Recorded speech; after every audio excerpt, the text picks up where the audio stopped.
Hola, ¿qué tal? Bienvenidos a mi canal, soy Alicia Mesas y en este tutorial os voy a enseñar un poquito cómo he pintado este tigre con alimentos. En primer lugar, os voy a enseñar los alimentos que he utilizado, ¿vale? Es café, cúrcuma, naranja, frambuesas, ciruelas, moras, espinacas, vino, col y tinta de calamar. La col, aquella que es así como en tonos lilas, algo así. Vamos a utilizar un papel Arches de 300 gramos, es 100% algodón, porque lo que vamos a hacer es pintar como si fuera acuarela, con agua. Entonces, una vez tenemos el papel, vamos a hacer nuestro boceto y os voy a explicar un poquito cómo he preparado los alimentos.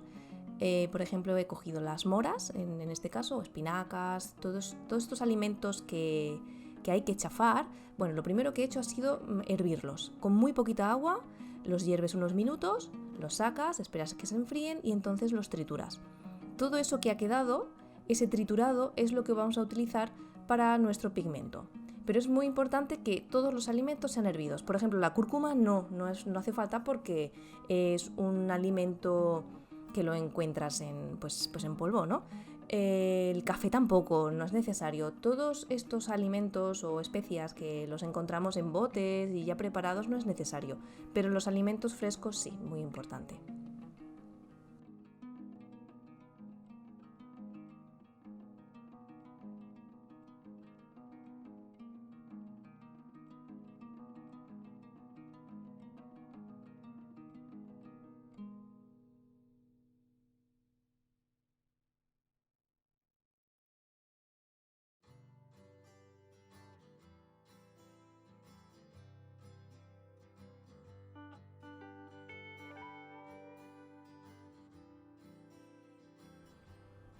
Aquí podéis ver pues todos los alimentos que tengo, los tengo ya en vasitos.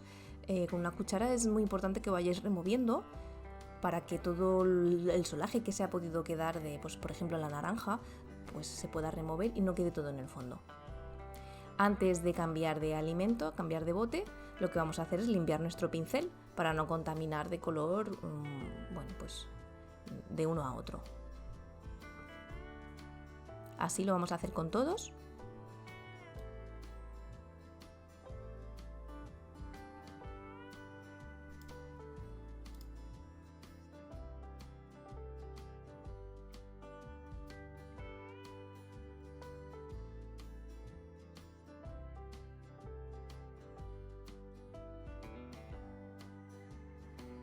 Y aquí tenéis el resultado. Muy bien, pues vamos a empezar. Una vez que tenemos nuestro boceto, lo que vamos a hacer es borrarlo un poco para que no se vean tanto estas líneas marcadas de haber hecho el boceto. Y entonces lo que haremos será, pues si tenemos una imagen de referencia, yo tenía un tigre, pues intentaremos simular con estos alimentos que tenemos, intentaremos pues simular un poquito la tonalidad de nuestro tigre. Voy a hacer una primera capa muy general, donde voy a mezclar algunos tonos, pero básicamente serán esta primera capa de tonos así como más ocres.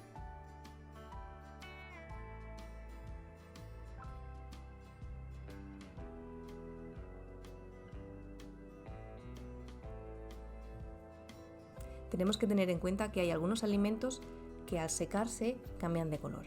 Así es que es muy importante que hagáis esta primera hoja que he hecho yo con todos los alimentos, con el nombre al lado y esperar a que seque, porque así veremos qué pasa una vez seco y podemos aplicarlo en depende qué zona. Por ejemplo, el vino tinto cuando se seca queda gris, no queda rojo, entonces ya tenemos que saber que si queremos que nos quede rojo no debemos aplicarle el vino, sino otro tipo de alimento.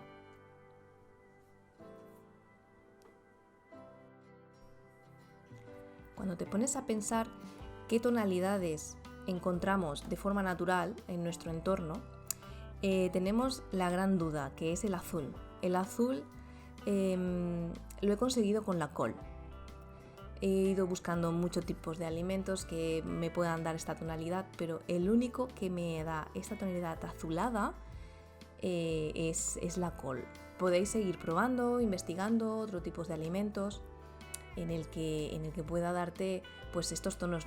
Es mucho más fácil encontrar tonos ocres, rojizos, verdes, por ejemplo, ¿no? En muchas verduras tenemos el verde, pero el azul no es tan habitual.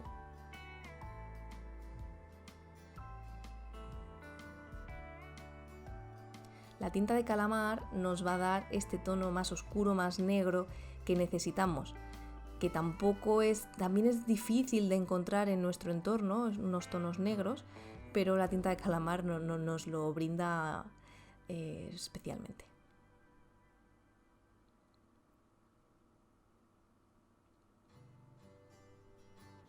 Cuando pintamos con acuarela o con técnicas húmedas, tenemos que tener en cuenta dos cosas, ¿no?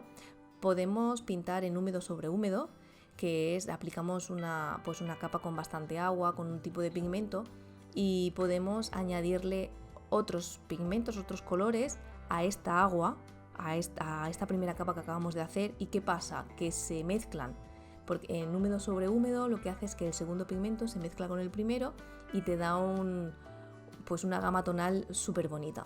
Podemos pintar húmedo sobre seco, es decir, hacemos una primera capa de húmedo, dejamos que seque y volvemos a pintar en húmedo. También podríamos hacer seco sobre seco, ¿vale? Entonces hacemos una capa de húmedo, esperamos que seque totalmente y aplicamos otra capa sin tanta agua, ¿vale? Que quede el pincel mucho más seco. Entonces también vamos a conseguir otro tipo de efecto, también muy bonito. Es muy bueno que cuando pintéis con acuarela o técnicas de agua, que experimentéis muchísimo y sobre todo que tengáis un buen papel. Un buen papel quiere decir que sea 100% algodón. Podéis encontrar marcas que te ofrecen 50% de algodón, otras que no tienen algodón. ¿Y qué va a pasar? Que este papel se va a arrugar en exceso. Entonces no vais a conseguir el efecto que vosotros queréis. Este papel que utilizo yo de la marca Arches no es barato, pero te da unos resultados muy muy buenos. Sí que es verdad que se humedece, ¿no? Y se ondula mientras tú estás trabajando, está un poquito más ondulado, pero vale la pena porque te deja hacer, te deja humedecer muchísimo y no arruina tu trabajo. También es muy importante que lo fijéis a la mesa o en vuestro espacio de trabajo, que lo fijéis con cinta, para que este papel cuando empiece a combarse, que no se combe en exceso o nos puede pasar que se ondule demasiado y el parte del agua que le estamos aplicando se nos vaya a la mesa. Bueno, es que puede ser catastrófico. Una vez que lo tenemos todo seco, que ya no decidimos que ya no tenemos que dar más capas, lo que podemos hacer es intensificar los blancos, porque ya sabéis que cuando se pinta en acuarela el blanco es el blanco del papel. Entonces, si queréis dejar espacios en blanco, lo que tenéis que hacer es no pintar en esa zona. Pero, por ejemplo, los bigotes o algunos brillos de los ojos podéis utilizar o pintura, por ejemplo, acrílica o wash. Podéis utilizar también este boli de gel que estoy utilizando yo. El boli de gel va bien en algunas zonas. Para los bigotes quizá me hubiera ido mejor utilizar un pincel muy fino y pintura blanca, porque este boli de gel no acaba de cubrir en una primera capa el papel totalmente en blanco, sino que tienes como que darle varias capas porque queda un cierto tono transparente. Bueno, pues esto es todo. Este es el resultado final de mi tigre. Espero que os haya gustado y que lo probéis en casa. Si queréis dejarme en comentarios cualquier cosa, si queréis practicarlo y enviármelo, yo os lo voy a agradecer muchísimo. Me podéis seguir en mis redes sociales, en Instagram, que es el que más utilizo. Mi nombre es Alicia Mesas y nada, os espero en el próximo vídeo. Muchas gracias.